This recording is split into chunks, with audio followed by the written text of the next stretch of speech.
do want to remember all those people who have perished from the virus in this pandemic.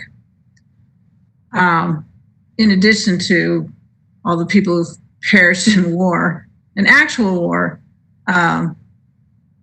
many more people have perished from this virus, I think, than we would all like to have happened.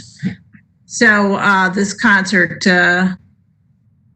dedicated to the memory of all those people and people we know. I'm sure everybody knows someone. But what could be better than the Philadelphia Flute Ensemble, which sounds positively heavenly and will make you all very, very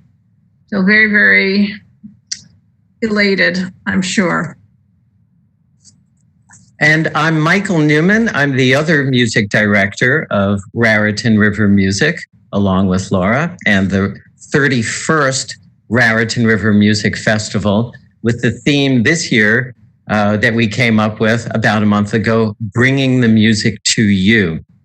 For those of you who missed any of the previous concerts, all 4 of them are going to live for a while with links at the Raritan River Music website. So if you just go to the site raritanrivermusic.org and scroll down a bunch, you'll see that you can watch all of the concerts there. But give us a while, just a few days to get all of that back together. And of course, if anyone wants to make a donation toward making this all possible, please feel free to do so there. Before we have the show, we would like to thank so much everyone at America's Society, our host, for putting on these events. We could not have done it without them and their expertise. We'd also like to thank the Augustine Foundation, the Hunterdon County Cultural and Heritage Commission, some very special patrons out here, June and Ira Kapp Foundation, also Mrs. Nancy Barron, and of course the many, many contributors, volunteers, patrons of Raritan River Music, the individuals and businesses that keep the organization going year-round. We'd like to invite you to please come join us at the reception after the concert tonight. So without further ado, we're going to be hearing now from the Philadelphia Flute Quartet and Chris, Kathy, Tom, and also from composer Eric Sessler. So enjoy the show. Good evening and welcome. My name is Tom Meany. I'm with the Philadelphia Flute Quartet. I am here tonight with my colleagues Ann Levinson, Kathleen Brown, and Christine Hansen, performing tonight for our first online concert with the Raritan River Music Festival. I'd like to thank our hosts, Michael Newman and Laura Altman, for all their hard work in making sure our concert and other concerts in the series ran so successfully and so smoothly. I'd also like to thank colleague, friend, and composer Eric Sessler for his support and for his music. We will begin our program tonight with 2 video clips from November of 2019. The first one is from the WRTI studios in Philadelphia. Those outside the Philadelphia area should realize that WRTI is our local classical music station.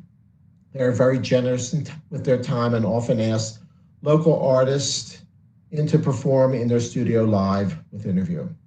We were asked and readily agreed last November. The piece you will hear is called March by Ernesto Kohler, arranged by our own Kathleen Brown. Second work you will hear, second video clip you will see, is the world premiere of Eric Sessler's Hidden River. The Philadelphia Flute Quartet commissioned Eric to write a piece for us approximately a year and a half ago. The work was completed and premiered. Luckily and happily, we were given the opportunity to give that world premiere at the Juilliard School in New York City, again in November of 2019. So 2 works you will hear is called March by Ernesto Kohler and Hidden River by Eric Sessler. Enjoy. I'm in the WRTI Performance Studio with a fun group of musicians, the Philadelphia Flute Quartet. They have concerts coming up in New York City and Philadelphia, featuring a world premiere of Eric Sessler's new work, Hidden River. Today we'll hear one movement of that work and other music composed or arranged by Philadelphia area composers. But first, let's meet everybody who's here. Anne, please, why don't you start off? Tell us your name and the instrument you're playing. Hi, I'm Ann Levinson, and I play the C Flute, Alto Flute, and Bass Flute, but today I'll be doing C Flute and Bass Flute. Hi, I'm Kathy Brown. Thanks for having us today. I'll be playing C Flute and Alto Flute today, and occasionally I play Piccolo with this group. Hi, I'm Christine Hansen, and today I'll be playing the C Flute, but occasionally Piccolo and Alto Flutes. Good afternoon, Thomas Meany, playing C Flute today, occasionally Piccolo, and I'm learning the bass. Cool. And we also have the composer. I'm Eric Sessler. I don't play any flutes, but I do play classical guitar, and I teach. This is great. And you teach at Curtis. I do, and the Juilliard School. Okay, now before we get to music, why don't we get a little introduction? The first piece is by Ernesto Kohler. It's a march, and it's been arranged by Kathleen Brown. Kathy, why don't you tell us about it? Well, I wander around occasionally on IMSLP, which many musicians know is a great place to find music that's not under copyright any longer in the public domain.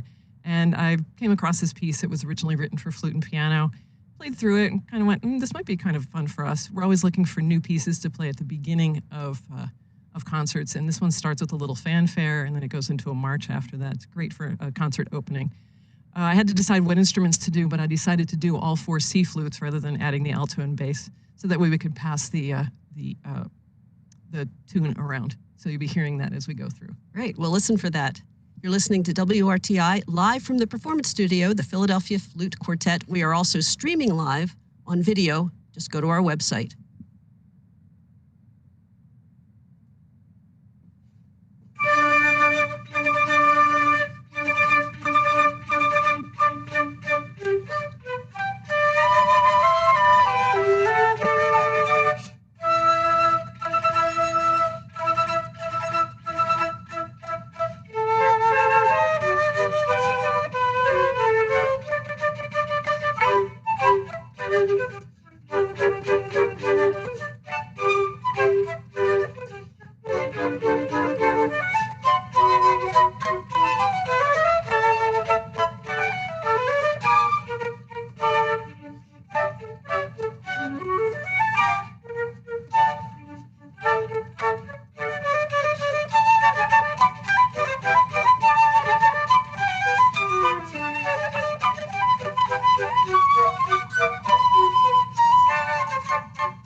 If you're just joining us, you're listening to WRTI, live music from the Performance Studio by the Philadelphia Flute Quartet.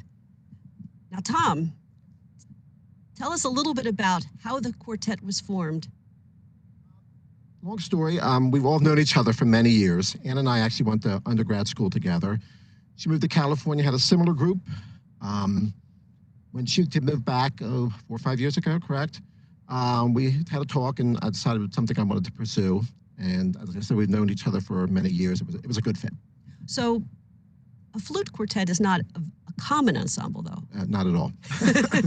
Many explanations may need to be made often, beginning concerts or promoters. And so you named a lot of different flutes when we went around and made introductions. Mm-hmm. What are the instruments that are most commonly used in a flute quartet? Well, I guess traditionally it'd be 4 flutes, then expands the range when we have a bass flute and an alto flute and a piccolo.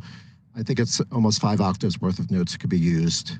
So extends the range. And what's the repertoire like if there are not many ensembles of this configuration? Well, it's basically 20th century and 21st century composers and music, with very few exceptions. There's always arrangements made of traditional Beethoven or Bach or whatever. We prefer not to do too much of that, but more original works for our combination. Welcome back, everybody. We're here with Eric Sessler, the composer who we first met only a couple of years ago in Buffalo at the Joanne Falletta Guitar Competition, international competition with the Buffalo Philharmonic. And unfortunately, that event won't take place this year. So we're glad we had the opportunity to meet Eric then. And we're so pleased to be helping present what was billed as the New Jersey premiere of Hidden River, your piece for flute quartet. I think probably it still is the first chance that audiences in New Jersey will have to hear it. But of course, now the rest of the world gets to hear it all at the same time. Well, Michael and Laura, thank you so much for having me. It's a pleasure to be here with you both and to participate in this way. I think it's really wonderful that you're doing this. Well, thanks. I had a question about the title. It's supposed to be about the Schuylkill River, is that correct? Yeah, that's absolutely right. So it seems that the Dutch translation is for Schuylkill is Hidden River. And so when the Dutch settlers came, they named it that. There's the League Island that I think it created this hidden aspect to them. So I found it fascinating. It's an area that I live in suburban Philadelphia, and I teach at the Curtis Institute of Music in Philadelphia. So every day that I drive in there, I go that way intentionally because of its beauty. And it always fascinated me. And in particular, I would take the Kelly Drive side. And sometimes it's hard to keep your focus on the road because you've got the water there and there's always boaters out no matter how early it is. I'm always stunned. It can be so cold and they're out there in their sculls and other boats. And then, of course, on the other side is the Laurel Hill Cemetery. And you look up at that and that's a cemetery from a time long ago when they built cemeteries in these kinds of scenic locations. So that really made me dive into the history of it. And so that's where the Hidden River idea comes from. And of course, you got to sit in endless traffic, either on 76 coming into town, or if you try to avoid the traffic, sitting in all the traffic on the beautiful Kelly side. Yeah, plenty of time to look at the river. How did it become a piece for flute quartet? Well, the commission came from the Philadelphia Flute Quartet, and the idea of taking the Schuylkill was a way of honoring our collected Philadelphia-ness, to make something, a kind of thematic idea that would tie us all together.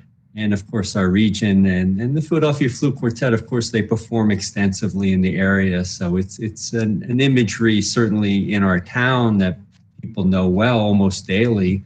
whether they're traveling through it or, of course, recreating there in some way. There's so much activity.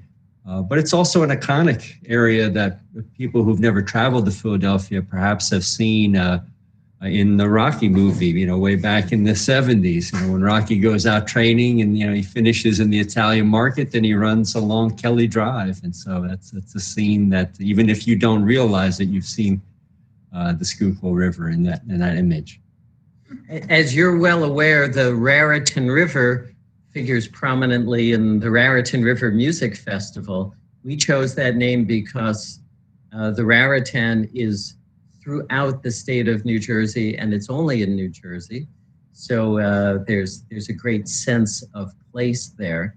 So most of the venues of our concerts are either along the Raritan or pretty darn close. The one in Stockton, the mill, the old Prowlesville Mill, it's actually on the Delaware River, but it's also on Wickeecheokee Creek, and it's also on the Delaware and Raritan Canal. So that connection stays strong. So it's wonderful to be involved with a piece that ties so beautifully to its natural surroundings. Well, wonderful. And yeah, it's wonderful how you've made that connection with your community and providing these concerts for many years. I'm sure the patrons are so much the richer for them. Well, it's a little bit disappointing that we aren't actually in our regular venues, because it's a great time of year. Come out to this part of the state. It's very beautiful, historic, but we're all stuck in our houses for this historic pandemic season. Yeah, well, and absolutely. And of course, as you know, I was there for your premiere of the new Brower piece that you commissioned. And that's really quite an achievement for both of you to have that commission. And I was honestly honored to be there to hear your first performance. And you're adding something incredibly significant to the classical guitar repertoire. That will stand through time, really. Yeah, well, that's a really good point. And we wanted to ask you about that. When you're writing a piece, are you thinking long-term? Are you thinking, I want to write something that maybe 100 years from now people will listen to and might take away something about my time when I was writing it? Or are you thinking more immediately? I think that would probably paralyze me if I took such a historical view in the middle of the creative process. So no, I have to think much more selfishly at first, engaging myself, things that interest me, and diving into the project in that way, and ultimately creating something that I'm satisfied with, that I feel is the best that I'm capable of at that moment. And then through that, I hope, actually, number one, to engage the performers. That's really on my mind, actually, very early on, because I know that if I engage them and get them excited, they'll delve into the piece with their full hearts. And obviously, they are my connection to the audience. And then I hope that audiences will come along, but I'm certainly understand that not all art will be loved by everyone. So again, that's almost a bonus when people will love your work.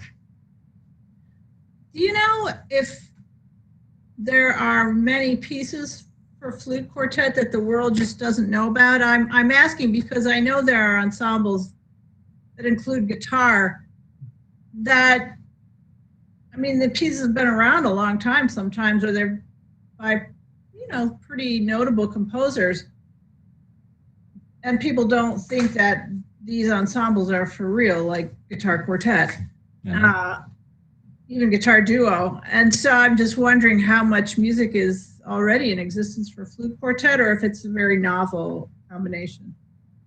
I think similar to the guitar repertoire, the flute quartet repertoire in particular is one of the 20th and the 21st century. And they, of course, they delve back into time through arrangements. But certainly in the 20th and 21st centuries, there's been an increasing number of composers writing for the ensemble. And there's lots of flutists, wonderful flutists of all levels. And so composers are drawn to write for them, like the Philadelphia Flute Quartet. Right. Well, Eric, thank you so much for taking the time with us today. We're really looking forward to hearing Hidden River. Thank you so much, Michael and Laura. It's my pleasure. Thank you.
So you may have noticed in Hidden River that I changed flutes.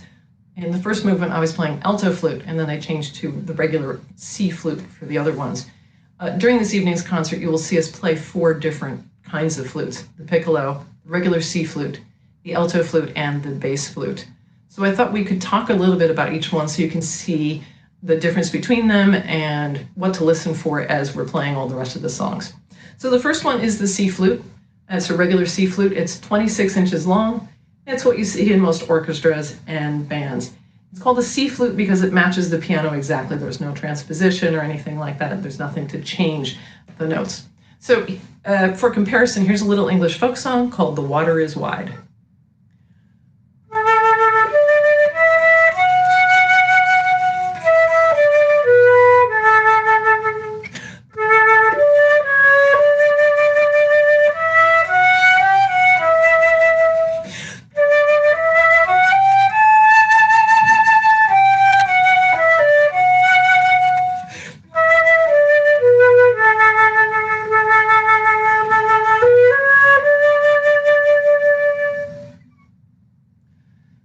Instrument is the highest instrument in the orchestra and in the flute family is the piccolo.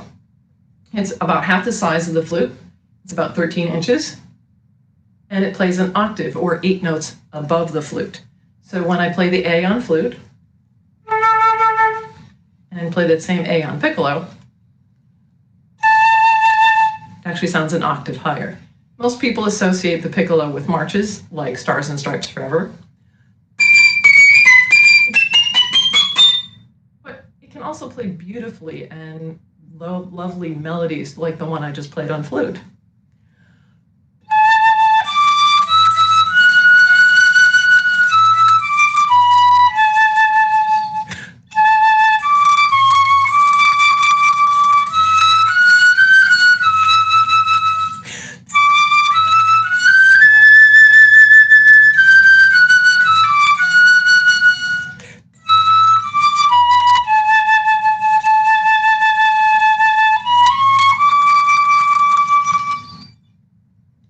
The alto flute, on the other hand, is larger.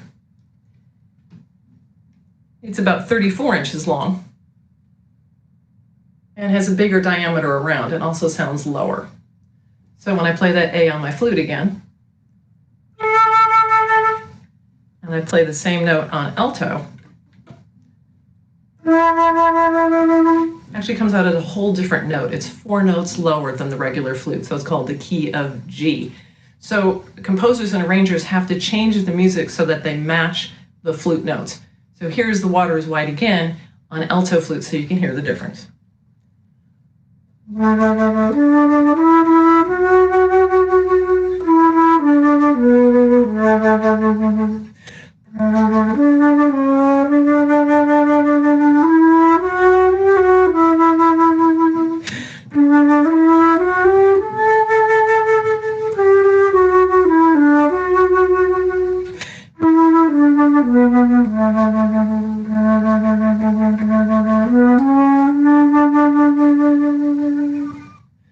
You can see it adds a richer, lower sound to our flute quartet.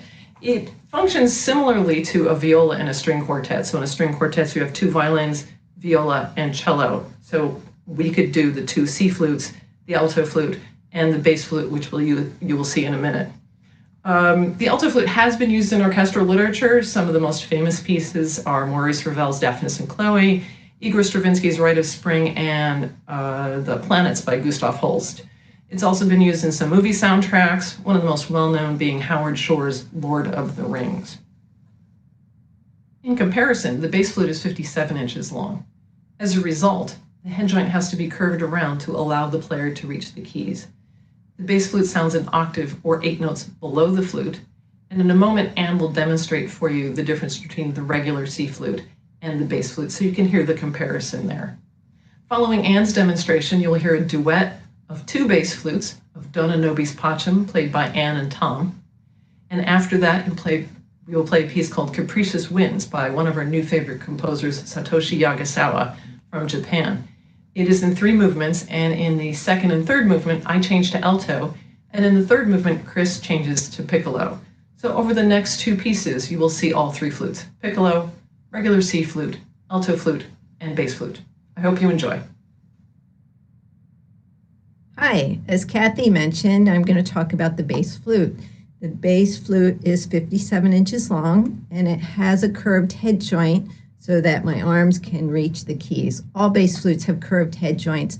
Alto flutes can have a curved or straight head joint, which Kathy plays the straight.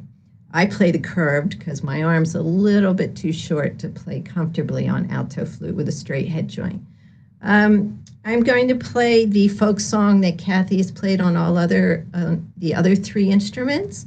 The Water is Wide.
Hi, everybody. Welcome back. And we hope that you've enjoyed the music and the playing. We have enjoyed very much having everybody be here tonight. And does anybody from the Flute Quartet have anything they'd like to mention about putting this project together in extremely short notice? Please feel free to share with us.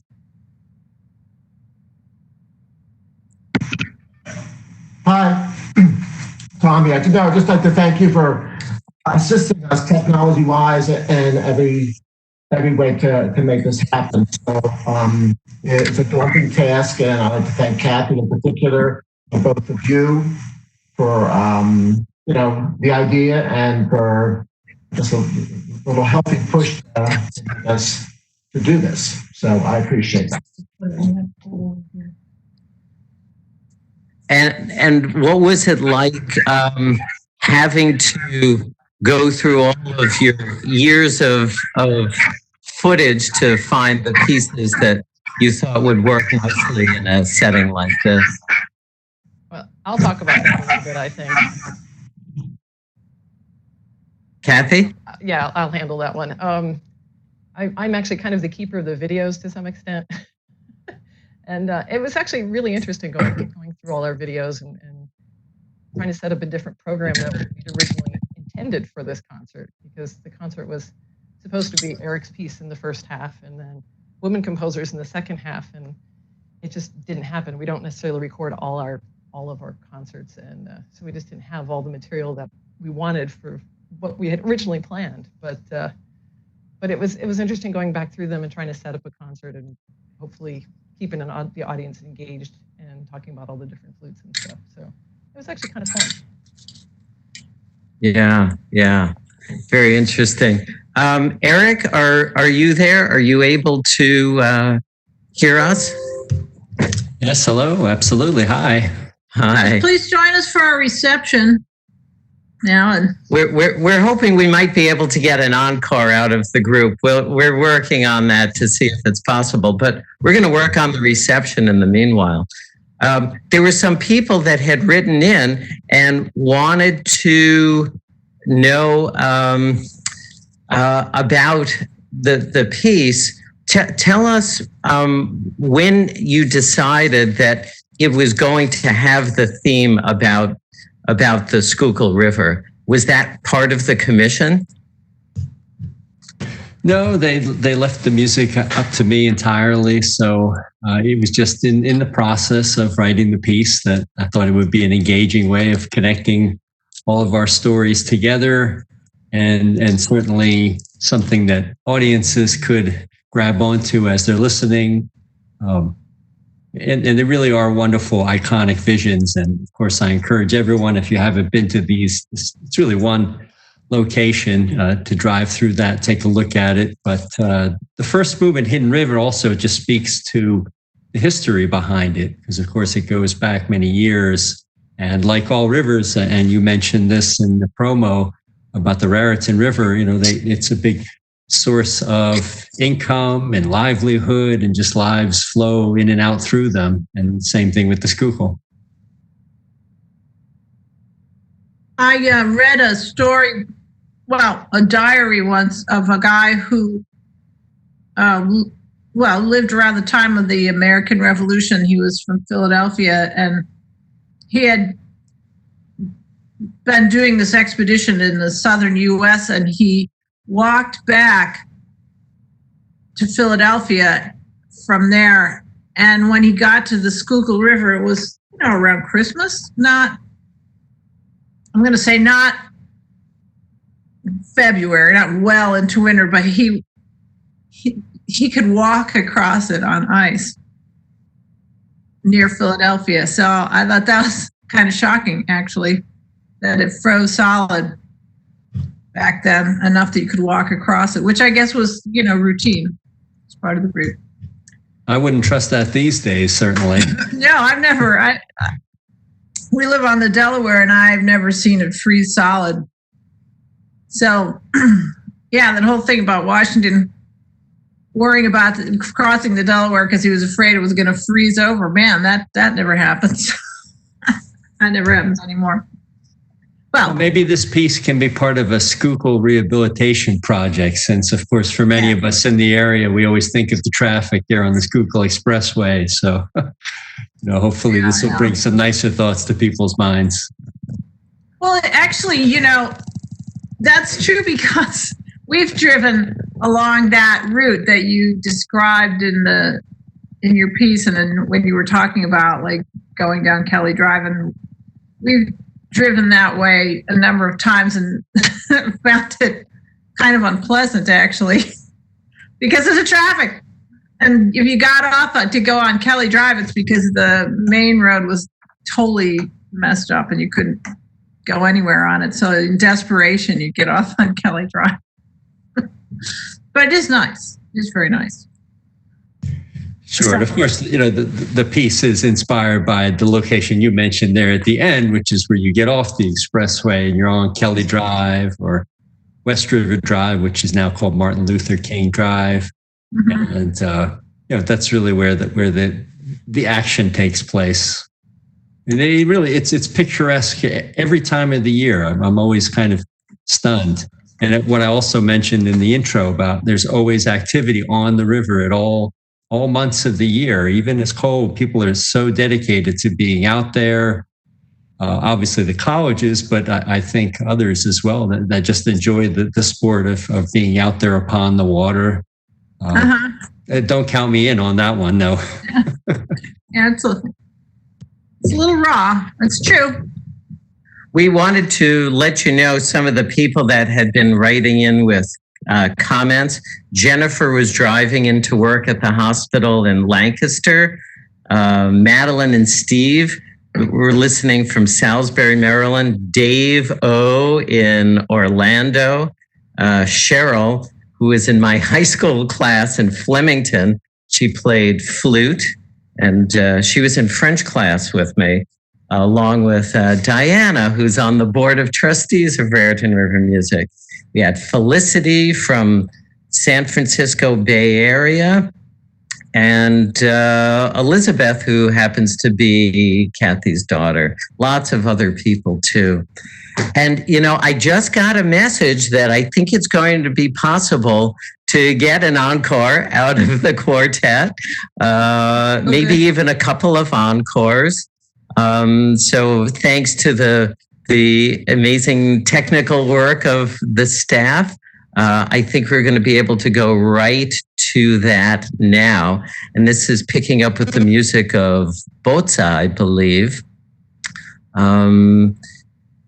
Take it away, quartet.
And I think we're back here listening to Satin Doll, the beautiful Duke Ellington tune. And we wanted to mention that for people who want to hear the concert in its entirety again, maybe even some more encores thrown in, WWFM, the radio station out of Mercer County, New Jersey, that's wwfm.org, is going to be broadcasting all of the concerts of the festival. They did the first one on Friday, and it'll be every Friday at noon for the next 3 weeks. And this will be 3 weeks from yesterday. You can do the math on that. Did anybody else have anything they wanted to add? Laura's got the cupcakes going. We've got a little bit of beverage for the reception. Tom, did you want to add anything from the quartet's perspective for all your adoring fans?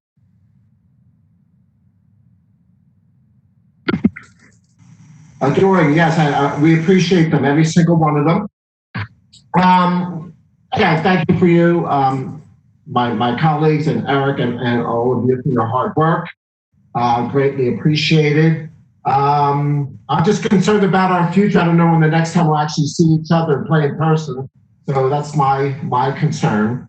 I have this feeling that the concert scene will be the last one to come back. But I believe it will come back. But and on a downer, but that was my concern about the future. Our ensemble and every ensemble. Right. Well, you know what? Yeah, if we could do this again, but it's just not the same. No, it's not, but it's at least something that we can do. Yes. And we just thank you for putting together all the materials for the program tonight. And yes, and joining us for the reception. I see your reception beverage in hand. You don't have to ask me twice. Yeah. Well, as we discussed earlier with the group, the old days of practicing for hours a day and then working hard and playing a concert seem so simple now compared to video production and audio engineering and all of the publicity and all of the work that goes into it. So thank you again, Philadelphia Flute Quartet. Thank you again, Eric Sessler. Thank you so much, America's Society. And we'll look forward to seeing everyone again. Please come watch all of these videos in their entirety.